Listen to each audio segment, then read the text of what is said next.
Hey guys, what's going on? This is Darrell Addison at Torpedopot.com.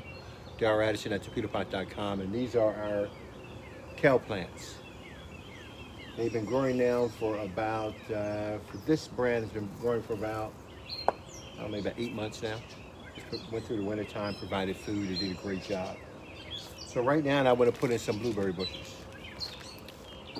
And I'm going to drop them into this torpedo pot. Looks like we have 2 bushes per plant. And I'm going to put all of them in the torpedo pot. Oh no, it's just 2 branches coming off one. So 1 plant, and let's open up, see what it looks like. This one has 2. It's great. Ah, no, just 1. Yeah, 1, plenty of a liter. So 1 blueberry bush is what we're going to put here, times 3, so 3 bushes. Now, we want to take the kale out. The kale is pretty much aged at this point. We can clean the rest of the leaves off, and the top portions are still tender and edible, which I love. So sweet. But I'm going to start cutting them down. Now, you'll see some kale growing at the lower part or base of the plant. I'm going to cut them down anyhow. I want my blueberries to start growing. My kale is not using the soil like it would like it to, so I put the blueberry in this place for the blueberries to start sucking up nutrients. So eventually the kale will come back during the winter time, and they'll be able to provide me with more food. So I'm going to cut this down right now. Probably till the last major branch. But don't worry about it. Look how didn't that grow? It's just, that's beautiful. That is so beautiful. Like a bouquet. I don't realize how big it is, you know? It's huge.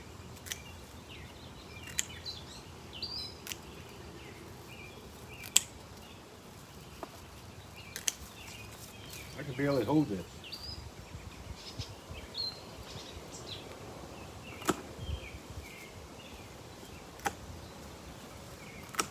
All right.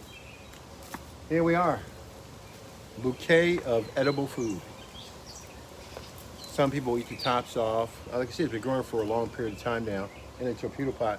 The torpedo pot has been growing this kale for a while. I've had to do anything at all.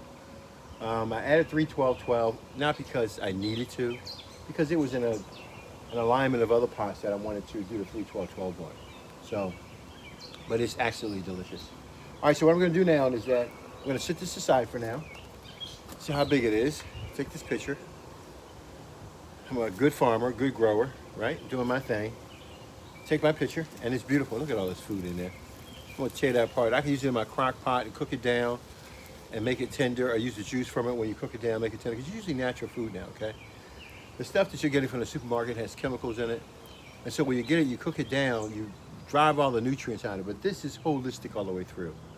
So everything that comes into that sauce, that juice, that is hard and barky, that comes to that sauce and that juice is going to leave it better off than when you started, because you're using healthy, nutritious food. So I'm going to set this aside for now.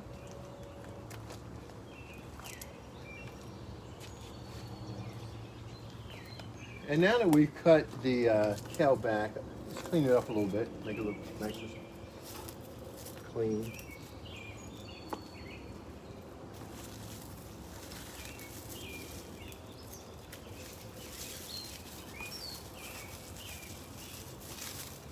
Okay, it looks nice and clean. We'll leave it there. All right, now, I sure have my gloves and I cannot believe, oh, here they are. It's always good to use your gloves when touching soil, especially if you have any open cuts and wounds. You want to be able to protect yourself. Remember now, what's in the soil doesn't go in your body. What the soil produces, what the soil is capable of producing is the plant. And the plant is what goes in your body.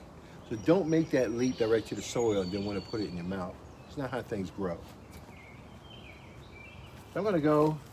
I know it's watering. I can see the bottom of the plant is wet down here. Lets me know it's watering. So all I have to do is really just plug and plant in there. I'm going to leave my kale. It looks pretty good. Now I'm going to take my my blueberries. I'm going to find my watering stick as close as I can get to it. I'm going to put my blueberry in the ground, in the soil, and there it is. I'll just throw the rest of the stuff in here. Can't hurt. Okay, let's try another one. Okay, open this one up. Gifts are always good. Always good to open gifts. And here's the second one. Okay, we'll dig a hole for that one.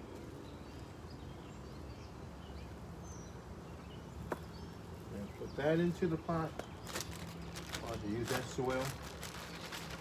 I'm not going to let anything go to waste. I'll leave it in there. Not all soils are equal.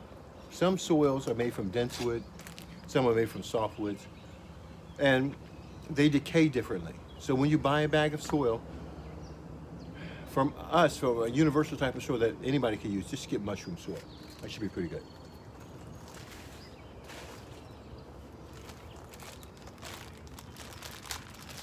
Mushroom soil helps to put it in an advanced state of decay. So you're not getting a lot of other materials that are not decayed yet. So yeah, we take the third one, fill it on down in there, drop it all down in there, and there we go. We've just planted 3 blueberry bushes. All I'm going to do now is top it off.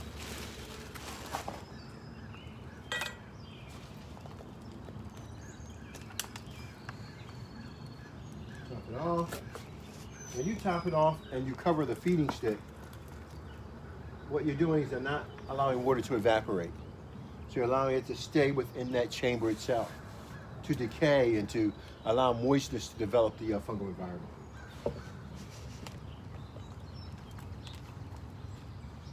Okay, now the kale's in here, and so we're going to leave the kale in here and let it do its own thing. We're going to have to remove it. It will continue to grow. As long as it's sunlight for itself, it will pop itself out. Okay, that's really the extent of my growing. Darryl Addison at Torpedopot.com, where we planted 3 blueberry bushes, and they've been sitting out for a while. They're called summer harvest blueberry. I don't know if you can see that or not. Summer harvest blueberry. So I want some blueberries. We've grown blueberries in the past, and strawberries, blueberries, raspberries, kiwi in the past. And so plan on doing more. Talk to you guys later. Darryl Addison, Torpedopot.com.